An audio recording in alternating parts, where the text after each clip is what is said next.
Okay, welcome to all of you. As you know that we are learning here basic English and then after we will focus for advanced also. So we are in the series of how to be a fluent speaker. Or in that series we have seen I think use of is MR without action or use of was and were without action and we were covering shall be or will be without action. तो Shelby और बिल्बी में हम लोग सिर्फ interrogative तक देखे थे। उसके बाकी का पार्ट अभी बाकी था, तो आज से हम लोग देखते हैं। So listen, there is one example. Oh sorry, firstly there is need to understand what is negative interrogative. So negative interrogative sentence वैसे सेंटेंस को कहते हैं जिसमें प्रश्न के साथ साथ नकारात्मकता का भी सेंस होता हो। जैसे सॉरी, थोड़ा सा गला खराब है मेरा। जैसे इसमें ये लिखा हुआ है, क्या मैं नेता नहीं बनूंगा? तो जैसा हम लोगों ने इंटेरोगेटिव में देखा था, तो उसमें क्या था कि सिर्फ सेंटेंस के आगे क्या लगाने से वो सेंटेंस इंटेरोगेटिव हो जाता है, लेकिन उसमें नकारात्मकता का कोई भाव नहीं आता है। इसमें है क्या मैं नेता नहीं बनूंगा, इसमें नकारात्मकता का भी सेंस है। तो ऐसे सेंटेंस को, ऐसे सेंस सेंस वाले सेंटेंस को हम लोग इन नेगेटिव इंटेरोगेटिव सेंटेंस के अंतर्गत रखते हैं। सबसे अच्छी बात यह है कि अभी भी हम लोग सिर्फ शैल बी को कवर कर रहे हैं। विल बी सॉरी, थोड़ा हेल्थ इशू की वजह से मुझे बोलने में प्रॉब्लम हो रही है, पर कोई नहीं।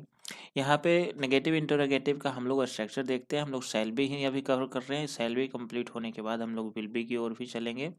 तो फिलहाल there is one structure and that structure is what we have to use as it is what we were using in interrogative of shall be. लेकिन एक चेंज हमको करना है, सिर्फ सब्जेक्ट के बाद नॉट का इस्तेमाल करना है। ऑब्वियसली जब हम सब्जेक्ट के बाद नॉट का इस्तेमाल करेंगे तो उसके बाद ही बी का इस्तेमाल होगा। तो स्ट्रक्चर क्या होता है? Shall plus subject, subject only for I और be, then after not and then after be and then after other words. जैसे यहाँ पे एक एग्जाम्पल लिखा हुआ है, क्या मैं नेता नहीं बनूंगा? तो सिंपल सा शैल I not be a leader. और वहीं दूसरी ओर देखें तो क्या मैं स्वस्थ नहीं रहूंगा? Shall I not be healthy. Why am using only not be?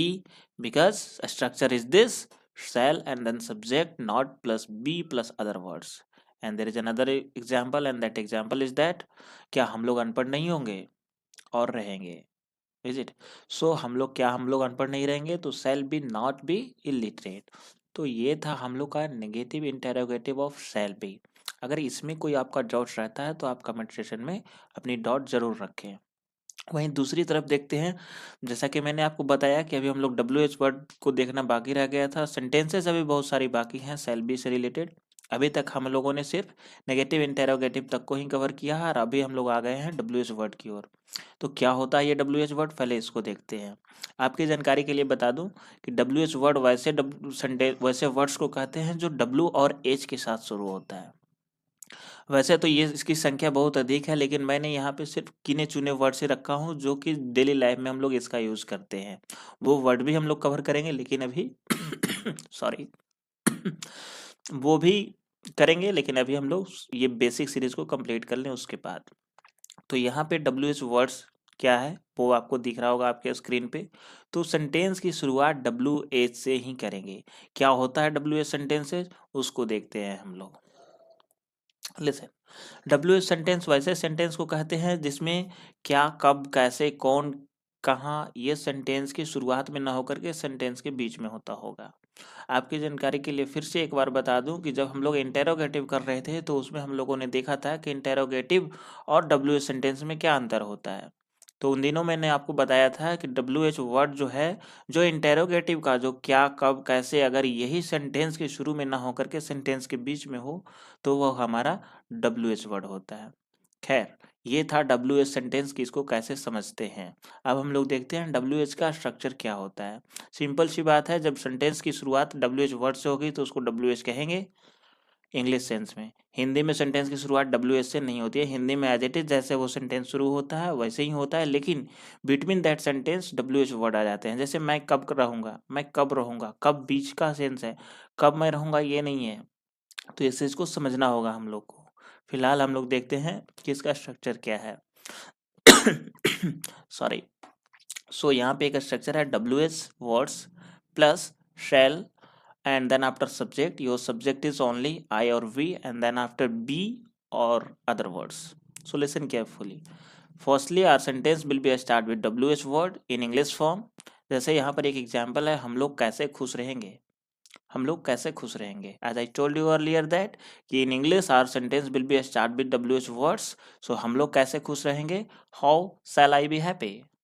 Clear, how shall I be happy.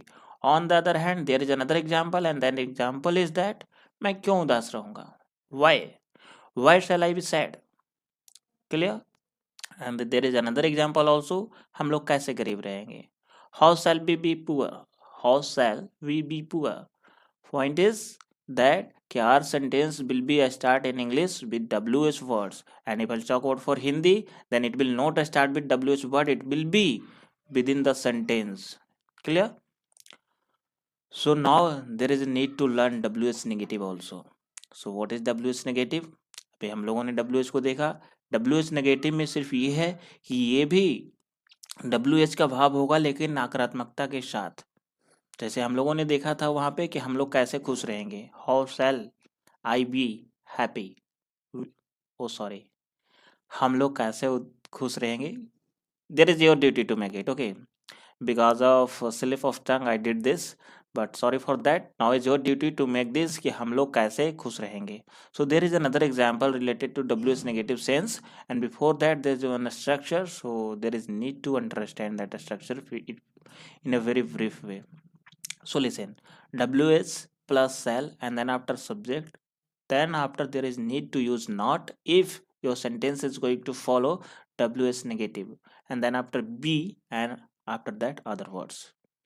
Clear? So there is one example, हम लोग कैसे नहीं उदास होंगे, हम लोग कैसे नहीं उदास होंगे, how shall we, how shall we not be sad. Clear? So हम लोगों ने अभी देखा कि WH वर्ड क्या होते हैं, WH नेगेटिव क्या होता है, नेगेटिव इंटेरोगेटिव क्या होता है। अगर इसमें आपकी कोई डाउट है, इसमें आपकी कोई क्वेरी है, तो आप कमेंट बॉक्स में जा कर के अपनी सवाल रख सकते हैं। और सबसे अच्छी बात यह है कि ये आपके लिए तभी कारगर साबित होगा जब आप अपने साथ पूरी 100% के साथ लगे हुए हैं इस चीज़ को लेकर के। अगर सिर्फ आप ये सोच रहे हैं कि writing down each and everything in your copy, it will be beneficial for you, ये शॉर्ट टर्म के लिए बेनिफिशियल है, अल्टीमेटली आपको यूज़ करना है। जब आप यूज़ करेंगे तो वो कॉपी से ज़्यादा माइंड के लिए अच्छा रहेगा। फिलहाल के लिए इतना ही।